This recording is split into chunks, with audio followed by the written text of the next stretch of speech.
శ్రీ గురుభ్యో నమ. ఆత్మబంధువులందరికీ నా యొక్క ప్రణామములను సమర్పిస్తూ శివమహిమ్నా స్తోత్రం. ఈ స్తోత్రము ముఖ్యముగా వారణాసిలో ఉన్నటువంటి అనేక శివ మందిరాల్లో, మఠాలలో సంధ్యాకాలంలో గంగాధారి అయినటువంటి శివుణ్ణి స్తుతిస్తూ ఈ స్తోత్ర పాఠాన్ని చేస్తూ ఉంటారు ఎంతోమంది భక్తులు, మహాత్ములు, సాధువులు, బ్రహ్మచారులు కూడా. ఈ శివమహిమ్నా స్తోత్రం కవి మరియు ఆచార్యుడైనటువంటి పుష్పదంతునిచే రచింపబడినటువంటిది. పుష్పదంతుడు తన యొక్క భక్తి శ్రద్ధలను, తన యొక్క కవిత్వ భావాన్ని ఈ స్తోత్రములో చాలా చక్కగా వివరిస్తూ ఉన్నాడు. ఇందులో చాలా అద్భుతమైన శ్లోకాలు మనకి దర్శనమిస్తాయి. వాటి యొక్క తాత్పర్యం మనస్సుకు పట్టినట్లయితే చక్కగా మన ఆధ్యాత్మిక యాత్ర ముందుకు సాగుటకు ఎంతో ఉపకరిస్తుంది. 7వ శ్లోకంలో ఈ విధంగా స్తుతిస్తూ ఉన్నాడు పుష్పదంతుడు. త్రయీ సాంఖ్యం యోగః పశుపతిమతం వైష్ణవమితి ప్రభిన్నే ప్రస్థానే పరమిదమదః పథ్యమితి చ రుచీనాం వైచిత్ర్యాత్ రుజుకుటిలనానా పథజుషాం నృణామేకో గమ్యః త్వమసి పయసామన్నవ ఇవ. సదాశివునితో ఈ విధంగా చెప్తూ ఉన్నాడు పుష్పదంతుడు. ఈ లోకంలో ముండే మతిర్భిన్న అన్నట్లుగా వారి వారి యొక్క సంస్కారాలను, పరంపరను అనుసరించి అనేక మార్గాలలో జనులు ప్రయాణిస్తూ ఉంటారు. ముఖ్యంగా ఆస్తికులలో ఎవరైతే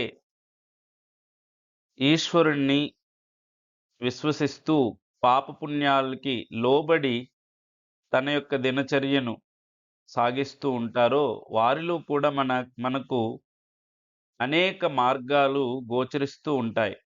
మరి మనకి చాలా సందర్భాల్లో సంశయం కలుగుతూ ఉంటుంది. ఏ మార్గంలో ప్రయాణించినట్లయితే నేను మానవ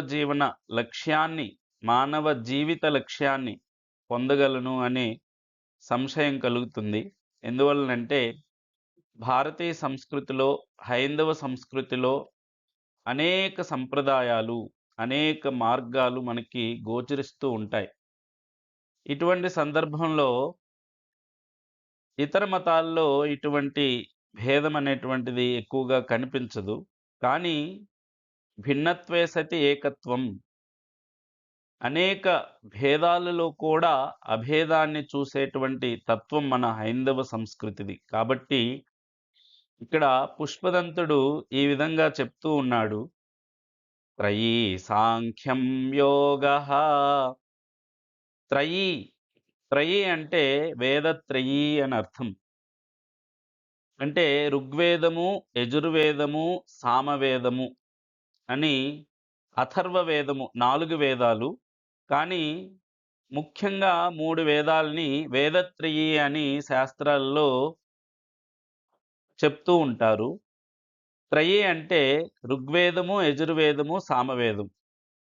అథర్వ వేదం అనేటువంటిది క్షత్రియాదులకి అథవా అన్య కార్యాలకు ఉపయోగించేటువంటి మంత్రాదులు అక్కడ ఎక్కువగా ఉన్నందువలన మానవుని యొక్క పరమ లక్ష్య ప్రాప్తికి 3 వేదాలు, 4 వేదాలు కూడా ఉపకరిస్తాయి. కానీ వాటిల్లో ముఖ్యంగా ఋగ్వేదము, యజుర్వేదము, సామవేదము అనేటువంటి 3 వేదాలు చెప్పబడ్డాయి. ఈ విధంగా లోకంలో 3 వేదాల్ని పఠిస్తూ చాలామంది, ఎందుకంటే స్వాధ్యాయో అధ్యేతవ్యః అని శాస్త్రంలో స్వాధ్యాయ విధి, అధ్యయన విధి, తన యొక్క శాఖకు సంబంధించినటువంటి స్వాధ్యాయాన్ని నిత్యము జరుపుతూ ఉండాలి. అంటే స్వాధ్యాయాన్ మా ప్రమదః, తైత్రీయోపనిషత్తులో శిక్షావల్లిలో స్వాధ్యాయాన్నించి ఎప్పుడు కూడా నువ్వు ప్రమాదాన్ని పొందకు, అంటే తన యొక్క నిత్య అధ్యయనం నుంచి దూరము కాకు అని చెప్పి ఉపనిషత్తులు మనకి ఉపదేశిస్తూ ఉన్నాయి. వేదో నిత్యమధీయతామని సాధన పంచకం మన సమూహంలో వివరించినట్లు వేదాధ్యయనం అనేటువంటిది తప్పనిసరిగా చేయాలి. అది కూడా బ్రాహ్మణాది, జన్మతః బ్రాహ్మణాది వంశంలో జన్మించినటువంటి వారికి తప్పనిసరిగా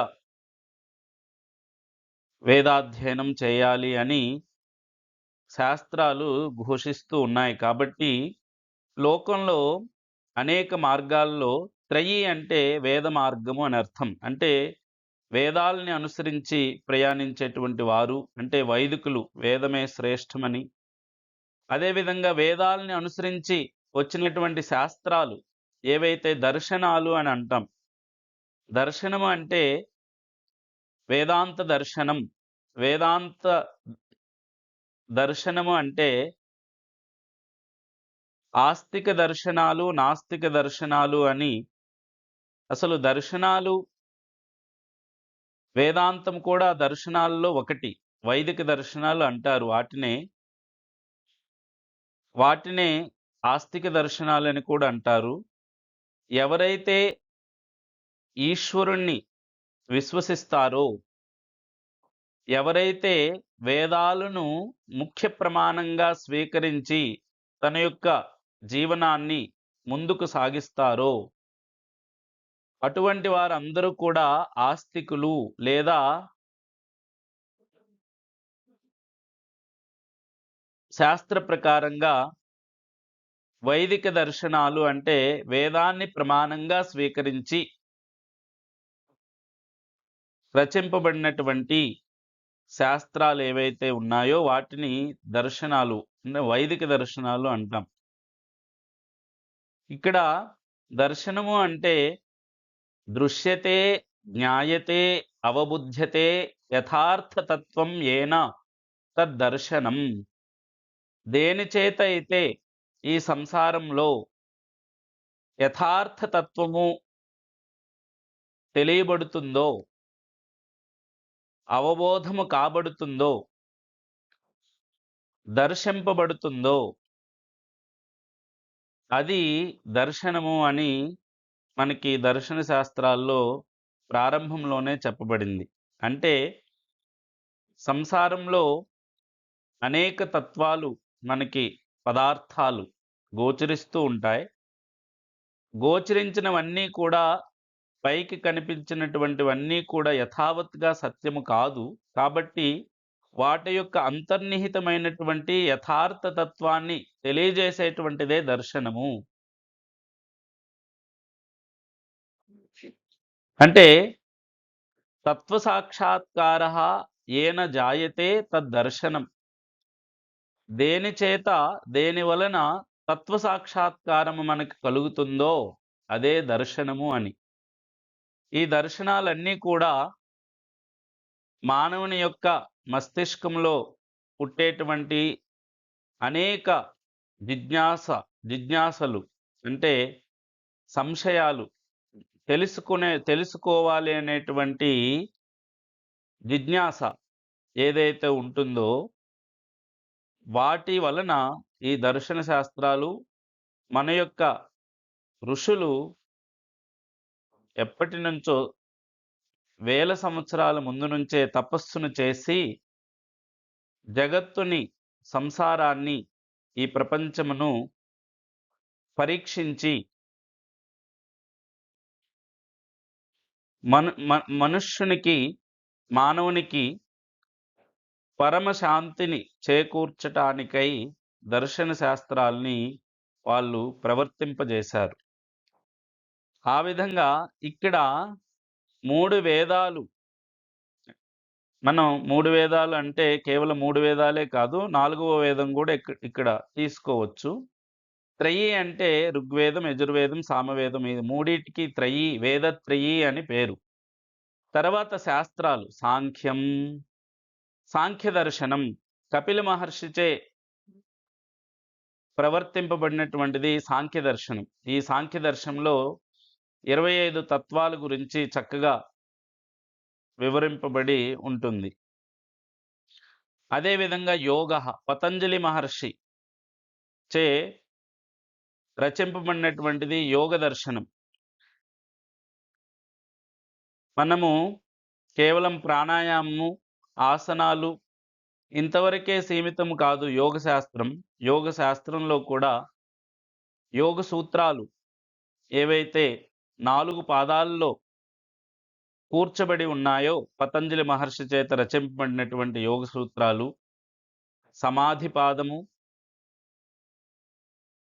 సాధన పాదము, విభూతి పాదము, కైవల్య పాదము అని 4 పాదాల్లో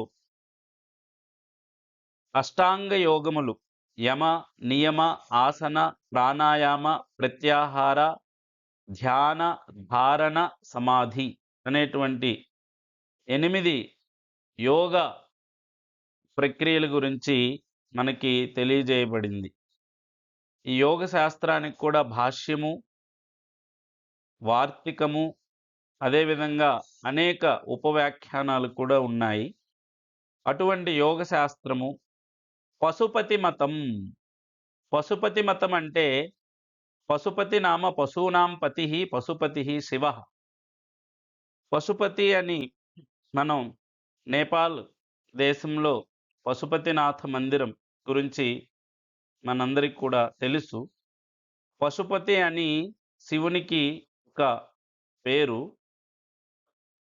ఎందువలనంటే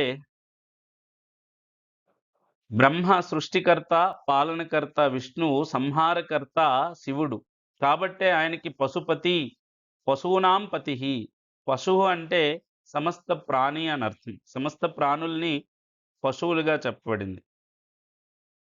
అసుసు రమంతే ఏ తే పశవ. అసుసు అంటే ప్రాణాలకి ఎక్కువ విలువనిచ్చి జీవనాన్ని సాగించేటువంటి ప్రతి ఒక్కరు కూడా పశువులుగా చెప్పబడ్డారు. అటువంటి వారందరికి కూడా పతి, స్వామి అంటే సంహారకర్త, వాళ్ళని శాసించేటువంటి కర్తగా శివుడిని మనం తెలుసుకుంటూ ఉంటాం. అతని యొక్క మతం అంటే పశుపతి మతం అంటే శివుని యొక్క మతం. పశుపతి మతం అంటే ఏంటి? శైవ మతం అని అర్థం. మనం సామాన్యంగా ఇక్కడ పశుపతి మతంలోనే అంటే శైవ మతంలోనే అనేక సిద్ధాంతాలు మనకి కనిపిస్తూ ఉంటాయి. వీటిలో వీరశైవులని, అదేవిధంగా శైవులని, శైవుల్లో కూడా చాలామంది వైదికులని, స్మార్తులని, నియోగులని, ఈ విధంగా వీటిలో కూడా శైవ మతాన్ని అంటే శివునిని ప్రధానంగా చేసుకొని అనుష్ఠానాలను నిత్యము జరుపుకునేటువంటి వాళ్ళందరూ కూడా శైవ మతం కింద వస్తారు. వీటిలోనే అద్వైత సంప్రదాయం ఏదైతే ఆచార్య శంకరుల వారుచే ప్రవర్తింపబడినదో అద్వైత సిద్ధాంతము, ఆ సిద్ధాంతము కూడా ఈ పశుపతి మతం కింద మనం చెప్పుకోవచ్చు. ఎందుకంటే ఈ శ్లోకంలో అద్వైతం, విశిష్టాద్వైతం, ద్వైతం, ద్వైతాద్వైతం, శుద్ధాద్వైతం, ఈ విధంగా అనేక సిద్ధాంతాలు అంటే జీవుణ్ణి, బ్రహ్మని గురించి తెలియజేసేటువంటి సిద్ధాంతాలు అనేకము కలవు. వీటిలో కొన్ని వైష్ణవ అంటే విష్ణువుని ప్రధాన దైవంగా చేసుకొని ప్రవర్తించేటువంటి మతాలన్నీ కూడా వైష్ణవ మతాలని, శివుణ్ణి ప్రధాన దేవతగా చేసుకొని ప్రవర్తించేటువంటి మతాలన్నీ కూడా శైవ మతాలని, వాటిల్లో కూడా మరలా సంప్రదాయ భేదాలు అనేకం కలవు. ఇక్కడ కవి ఈ విధంగా చెప్తున్నాడు. అంటే 3 వేదాలు, సాంఖ్యశాస్త్రం, యోగ శాస్త్రం, ఏదైతే యోగశ్చిత్తవృత్తి నిరోధః, మనస్సు యొక్క నిరోధమే యోగమని ఈ విధంగా చెప్తూ యోగ శాస్త్రంలో అనేక విషయాలు ఈశ్వరుని గురించి, జీవుని గురించి, అనేక సాధనల గురించి, సమాధి వరకు కూడా చెప్పబడింది. తర్వాత పశుపతి మతం అంటే శైవ మతం. ఈ శైవ మతంలోనే అనేక సంప్రదాయాలు అద్వైత పరంగా వీరశైవులని, ఈ విధంగా అనేక మంది ఈ శైవ మతంలోకి శివుణ్ణి ప్రధానంగా చేసుకునేటువంటి వారందరూ వస్తారు. అదేవిధంగా వైష్ణవమితి, విష్ణువుని ప్రధాన దేవతగా ఆరాధించి పుట్టినటువంటివి. ఏ విధంగా అయితే రామానుజ సంప్రదాయం విశిష్టాద్వైత వేదాంతం, అదేవిధంగా మధ్వాచార్యుని యొక్క సంప్రదాయం ద్వైత వేదాంతం, ఇవన్నీ కూడా ఈ వైష్ణవ మతం కింద వస్తాయి. ఈ విధంగా కొంతమంది వైష్ణవ మతాన్ని, ఈ విధంగా భిన్న భిన్న మతాలు అంటే అనేక మార్గాల్ని ఎంచుకుంటూ లోకంలో ప్రభిన్నే ప్రస్థానే అనేక ప్రస్థానాలు అంటే ప్రకృష్టమైనటువంటి మార్గాలు, శ్రేష్టమైనటువంటి మార్గాలు. ఇవేవి కూడా పరిత్యజించవలసినటువంటి మార్గాలు కాదు. అన్నీ కూడా ఆచరణకు యోగ్యమైనటువంటి మార్గాలే. కాబట్టి వీటిని ప్రస్థీయతే అస్మిన్నితి ప్రస్థానం. ఏ మార్గంలో ప్రయాణిస్తే సాధకుడు స్థిరత్వాన్ని పొందుతాడో దాన్నే మనం ప్రస్థానం అని కూడా చెప్పుకోవచ్చు. ఈ విధంగా వైదిక మార్గమని, సాంఖ్య మార్గమని, యోగ మార్గమని, శైవ మార్గమని, వైష్ణవ మార్గమని, ఈ విధంగా ప్రభిన్నే అనేక భిన్నములైనటువంటి ప్రస్థానాల్లో, మార్గాలలో సాధకులు ప్రయాణిస్తూ ఉంటారు. ఈ విధంగా ప్రయాణిస్తూ ఇచ్చట కొంత అభిమానాన్ని కూడా పొంది పరం ఇదం అదహ, ఈ మార్గమే శ్రేష్టమైనది, ఈ మార్గము కంటే ఈ అన్ని మార్గాలలో కూడా మేము ఆచరించేటువంటి మార్గమే శ్రేష్టమైనది అని కొంతమంది చెప్పుకుంటారు. మిగిలిన వారు ఆచరించేటువంటి మార్గాన్నే శ్రేష్టమైనదిగా చెప్పుకుంటూ ఉంటారు. పరం ఇదం అదహ, పరమిదం అదహ పథ్యమితి చ, ఇది శ్రేష్టము, ఈ మార్గమే శ్రేష్టము, ఈ మార్గమే శ్రేష్టము, ఈ మార్గమే పథ్యము. మరలా ఇక్కడ ఇంకొక విశేషణం పథ్యము. పథ్యము అంటే ఏ విధంగా అయితే మనకు వైద్యులు సూచిస్తారో రోగం వచ్చినప్పుడు ఈ విధమైనటువంటి ఆహారాన్నే తీసుకుంటేనే నీవు తొందరగా కోలుకొని స్వస్థుడు కాగలవు అని, ఆ విధంగా ఈ మార్గములో మాత్రమే ప్రయాణిస్తేనే సాధకుడు తన యొక్క లక్ష్యాన్ని చేరుకోగలడు అని కొంతమంది. అంటే ఈ మార్గం అంటే వీటిలో వైదిక మార్గం కావచ్చు, సాంఖ్య మార్గం కావచ్చు, యోగ మార్గం కావచ్చు, పశుపతి మార్గం అంటే శైవ మత సంప్రదాయంలో ఉండేటువంటి మార్గాలు కావచ్చు, వైష్ణవ మత సంప్రదాయంలో ఉండేటువంటి ఈ విధమైనటువంటి భిన్న భిన్న మార్గాలు కావచ్చు. ఈ మార్గాల్లో ఏ మార్గమైనా ఉత్తమదని అనుకుంటూ తన యొక్క మార్గాన్నే ఉత్తమదిగా భావిస్తూ అదే పథ్యము, అదే ఆచరింపదగినటువంటిది. పథ్యం అంటే అన్య నిషేధం. అన్య నిషేధం అంటే, పథ్యం అంటే ఇవి మాత్రమే తీసుకోవాలి, అంటే ఈ మార్గంలో మాత్రమే ప్రయాణించాలి అని కూడా కొంతమంది చెప్తూ ఉంటారు. అనుకుంటూ ఉంటారు. అందువల్ల ఇక్కడ అంతటికి కారణం ఏంటి అంటే, మూడవ పాదంలో వివరిస్తూ ఉన్నాడు కవి. రుచీనాం వైచిత్ర్యాత్ రుజుకుటిల నానాపథజుషాం. రుచీనాం వైచిత్ర్యాత్. ముండే ముండే మతిర్భిన్న. ఎందువల్లంటే మనందరి యొక్క బుద్ధి ఒకే విధముగా ఉండదు. దానికి కారణం పూర్వజన్మ కర్మలచే మన అంతఃకరణంలో ఉన్నటువంటి సంస్కారాలు కారణం. అందువల్ల రుచీనాం వైచిత్ర్యాత్. లోకంలో ఉండేటువంటి ఆస్తికులైనటువంటి వారి అందరి యొక్క రుచి ఒకే విధంగా ఉండదు కాబట్టి, వైచిత్ర్యాత్ వేరు వేరు అవుట వలన ఈ యొక్క సాధకులైనటువంటి వారి యొక్క రుచి భిన్న భిన్నముగా ఉండుట చేత కొంతమంది వీరిలో కూడా రుజు నానాపథజుషాం. కొంతమంది నేరు మార్గాన్ని రుజు మార్గము అంటారు. రుజు మార్గం అంటే తిన్నటి మార్గము. అంటే నేరుగా వెళ్ళేటువంటి మార్గం అని కొంతమంది. కొంతమంది అదే విధంగా కుటిల మార్గాన్ని కూడా అంటే వక్ర మార్గం అంటే ఈ తన యొక్క జీవిత లక్ష్యాన్ని చేరుకోవడం కోసం లోకంలో కొంతమంది వక్ర మార్గాన్ని కూడా అంటే అపర మార్గాన్ని కూడా ఆశ్రయిస్తుంటారు. ఈ విధంగా కొంతమంది నేరు మార్గాన్ని అంటే తిన్నగా ఉండేటువంటి మార్గాన్ని, కొంతమంది వక్రమైనటువంటి మార్గాన్ని ఎంచుకుంటూ ఆ మార్గాల్లో నానా పథజుషాం అనేక మార్గాల్లో ప్రయాణిస్తుండేటువంటి నృణాం మనుషుల యొక్క సాధకుల యొక్క వీరందరి యొక్క గమ్యం ఏంటి?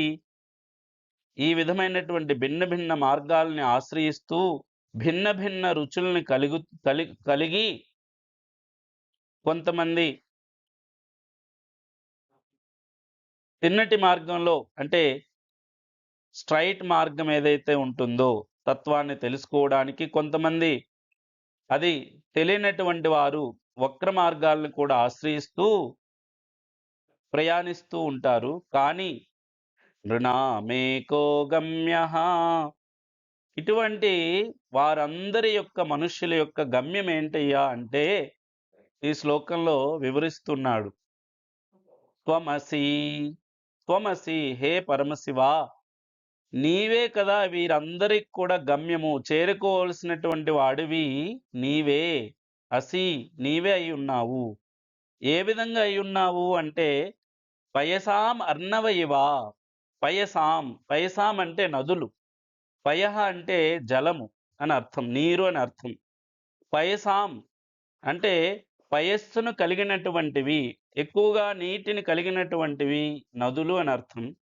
ఆ నదులకి అనేక పేరులతో పిలువబడేటువంటి నదులు, అనేక రకము జలాలతో కూడినటువంటి నదులకి మార్గం ఏదైతే ఉందో అది కేవలం సముద్రమే అవుతుంది కదా.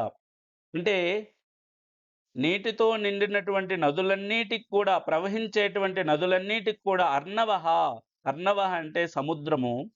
ఆ సముద్రం ఏదైతే గమ్యస్థానం అవుతుందో అదే విధంగా లోకంలో జనులు, సాధకులు, ఆస్తికులందరూ కూడా ఈ మతమే గొప్పది, ఈ మతమే గొప్పది, నా మార్గమే శ్రేష్టమైనది అని అనుకుంటూ, ఇదే పథ్యమైనటువంటి మార్గం అని అనుకుంటూ అనేక రుచుల్ని కలిగి ప్రవర్తిస్తూ ఉంటారు.